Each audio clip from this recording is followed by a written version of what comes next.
Hi everyone, and welcome to Sanctuary on this Tuesday, April the 14th. I hope you're doing well. And as we're gathering today, I thought I would have a change of scenery. I needed to get out of the office. It gets a little claustrophobic being inside all the time, so I enjoy times when I can get out into nature and just have a moment of breathing some different air and having a new perspective. And so I hope that wherever you might be today, that you are taking time to care for yourself, whatever that may look like, that you are nurturing your mind, body, and spirit.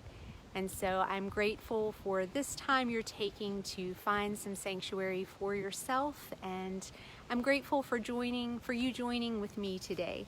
I would always prefer being face-to-face, but I'm certainly grateful for this space and this means and this time to gather together in a different way, and to gather different people that may not be able to make it for a face-to-face connection and group. So I have certainly enjoyed interacting with y'all and engaging in this way, and I hope it's meaningful to you as well.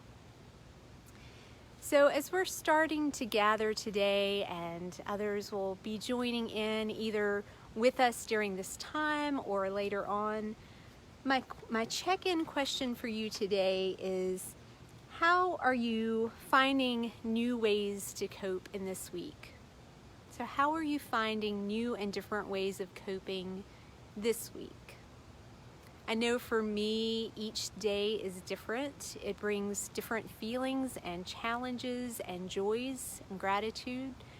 I'm finding that things take a different energy engaging in this way, that normal routines may not always be sufficient to get me through the day. And so I am trying to be creative in thinking about new practices that will nurture my spirit and keep my energy up and keep my attitude in a good place.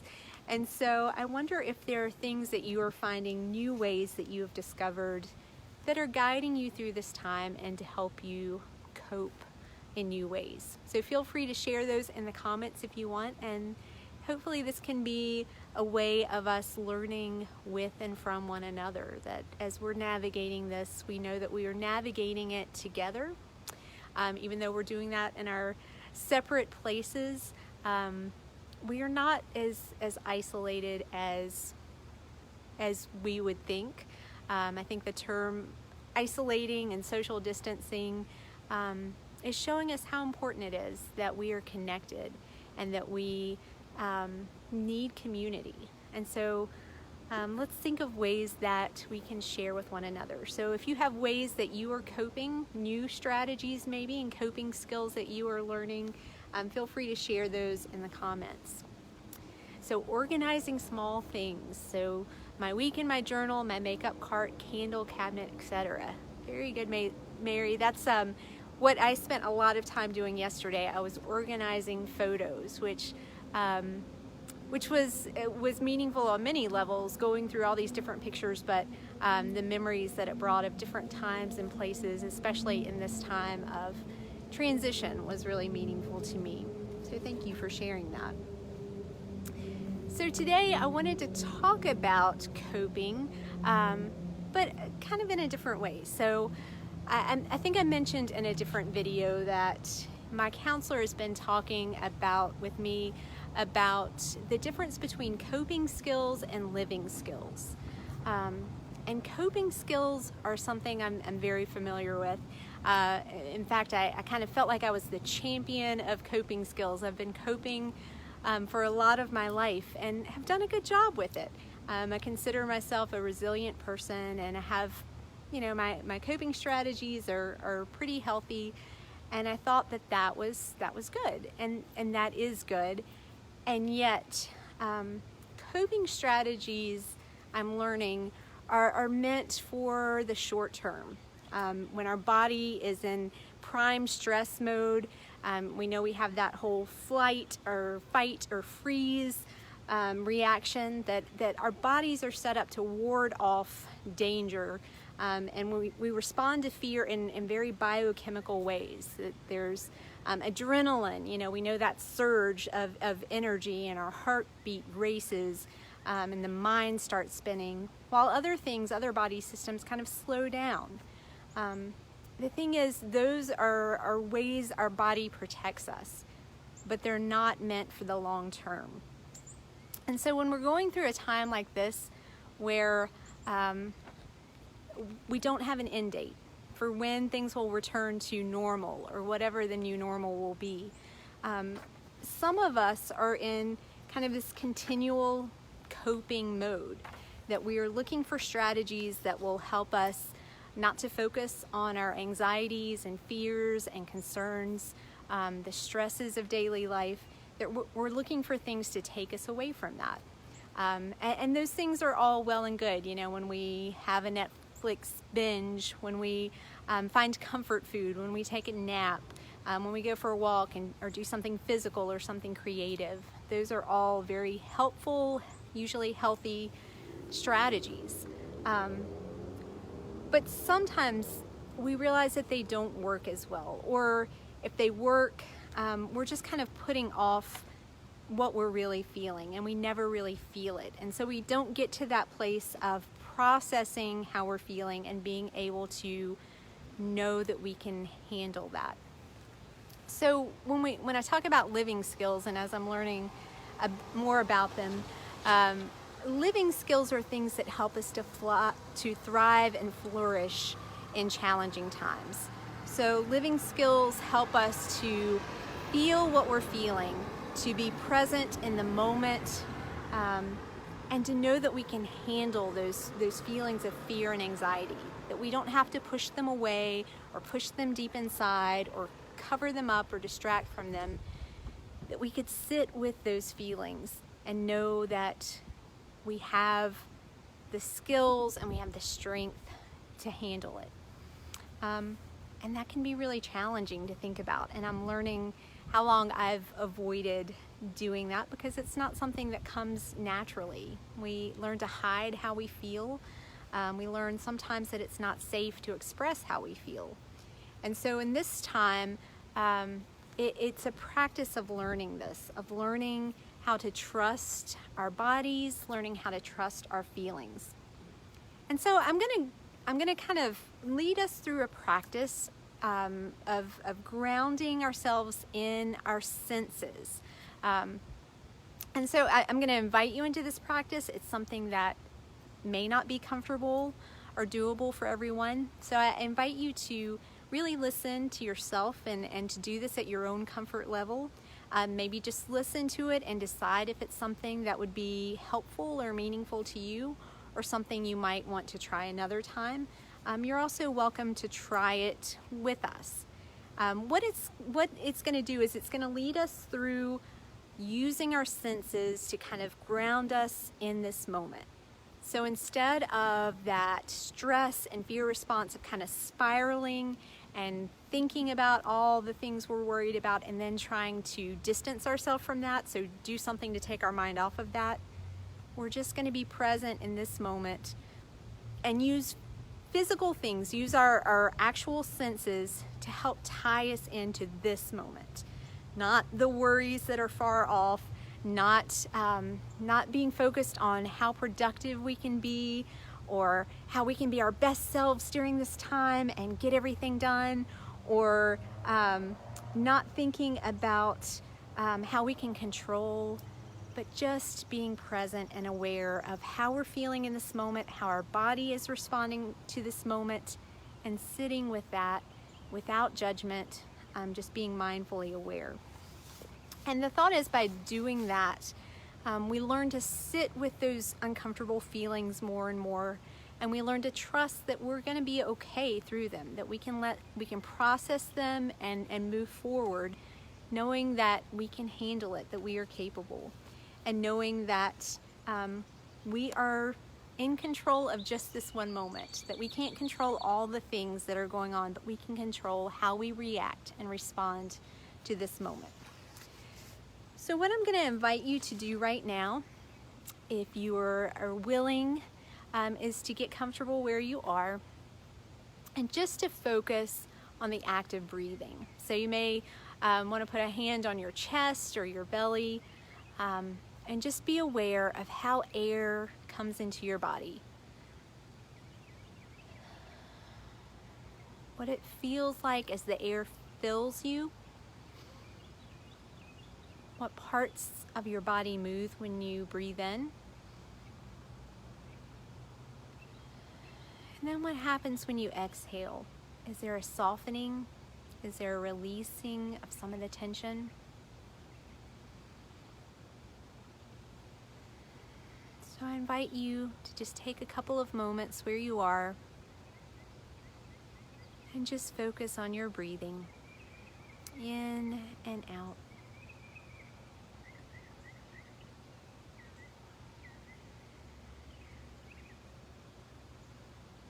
And if in any time you start thinking again, you can just return to the breath. You can feel what it feels like. The feel of your hand on your chest or your belly, the expansion and the contraction. And as you've settled more into your body in this space, I'm going to invite you to focus on your senses. Now we're going to focus on 5 of the senses that we're more familiar with. Some of us are able to engage with all of these and some will not. So I invite you that if there's some that are stronger for you or some that are less strong, that you think about how you might adapt this to suit you better.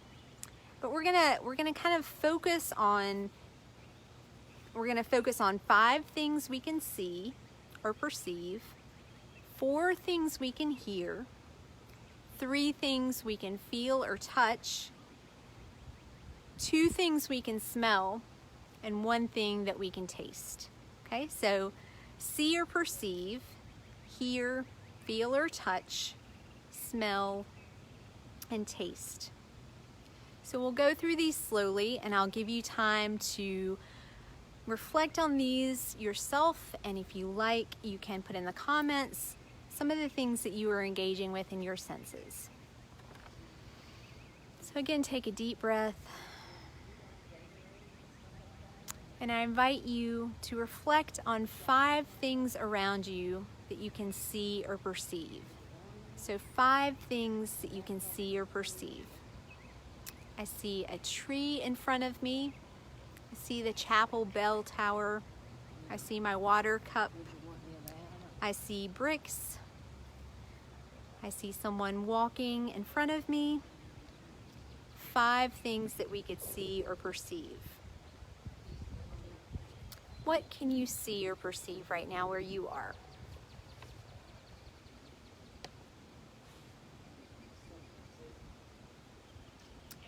Next, I invite you to think about 4 things that you can hear.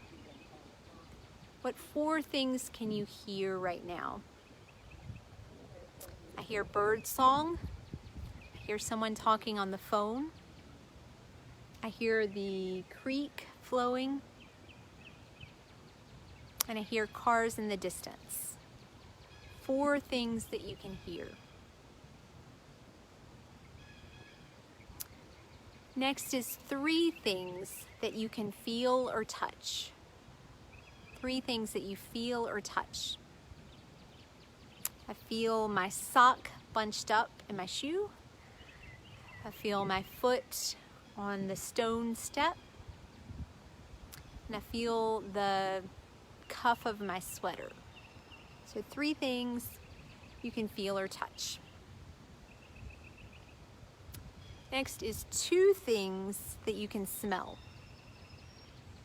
2 things that you could smell. I smell the flowers blooming in the garden, and I smell hand sanitizer because I'm using a lot of it these days. 2 things that you could smell. The last is 1 thing that you could taste. What is 1 thing that you could taste? And I taste the chemical aftertaste of the water from the chapel water fountain. What one thing can you taste? And so we'll go through these 5 things again.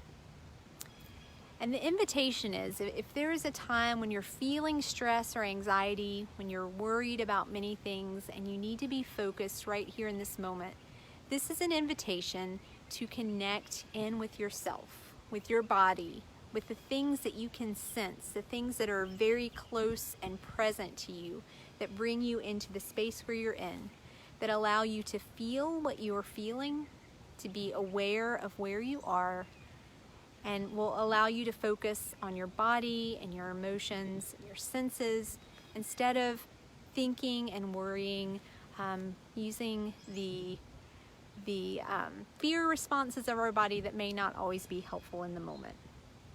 So first of all, focus on 5 things that you can see or perceive. What 5 things can you see or perceive right now? And I encourage you, if you want to share some of those in the comments, you're welcome to do so. 5 things that you see or perceive.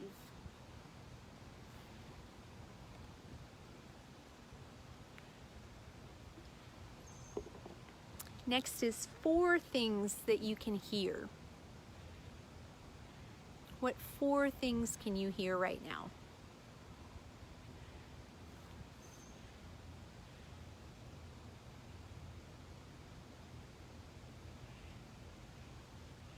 Next, 3 things that you can feel or touch. What 3 things can you feel or touch right now?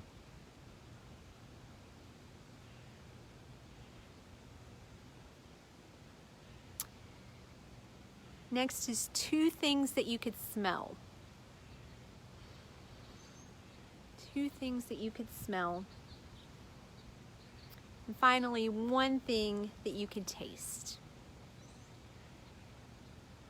So seeing or perceiving, hear, feel or touch, smell, and taste. Now I hope through this that your senses have brought you into this present moment where you can accept what is without judgment.